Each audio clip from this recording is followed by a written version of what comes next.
कल तेरे जलवे पर आए भी होंगे, लेकिन झलक मेरे ख्वाबों में होगी।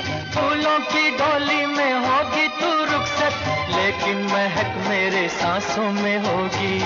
रफी भाई, क्यों ना पहले अंतरे को एक ही सांस में गाने की कोशिश की जाए, आप क्या कहते हैं? शम्मी कपूर जी ने रफी साहब से कहा। रफी साहब को शम्मी कपूर जी की उस बात पर हंसी आई, लेकिन शम्मी कपूर जी ने जब 2-3 बार उनसे एक ही सांस में पहला अंतरा गाने की कोशिश करने को कहा तो वो राजी हो गए। रफी साहब ने बिना सांस लिए पहला अंतरा गा भी दिया। शम्मी कपूर साहब रफी साहब का ये हुनर देखकर स्तब्ध रह गए। उनकी हैरत को भांप कर रफी साहब उनसे मजाक में बोले, अब क्या चाहते हो, मैं गाना गाऊं या बस सांस रोके खड़ा रहूं? अरे जिंदा रहूंगा तभी तो गा पाऊंगा।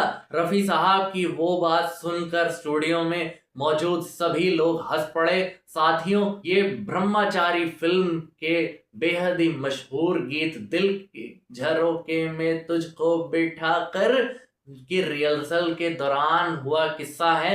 आज मोहम्मद रफी साहब की पुण्यतिथि है। 31 जुलाई 1980 के साल में 55 साल की उम्र में वे हमेशा हमेशा के लिए दुनिया को छोड़कर चले गए थे। रफी साहब को श्रद्धांजलि। चलिए उनके बारे में और भी कुछ जानते हैं। कहने वाले कहते हैं और गलत नहीं कहते कि जैसे राज कपूर साहब मुकेश जी की आवाज दो जिस्म एक जान थे, वैसे ही शम्मी कपूर जी और रफी साहब थे। शम्मी कपूर जी हर उस गाने की रिकॉर्डिंग में मौजूद होते थे जो उनके लिए रफी साहब गाते थे।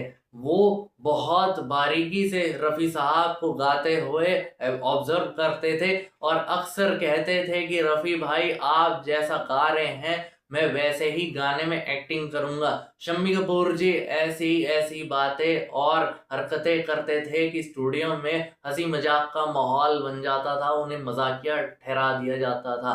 जब रफी साहब की डेथ हुई तो उस वक्त शम्मी कपूर साहब मुंबई में नहीं थे।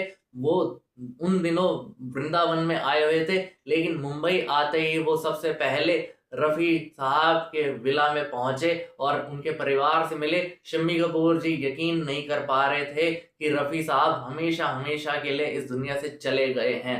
आपका कहना है हमें कमेंट करके जरूर बताएं। वीडियो पसंद आए वीडियो लाइक कीजिए, शेयर कीजिए, सब्सक्राइब कीजिए। हम मिलते हैं अगले वीडियो में।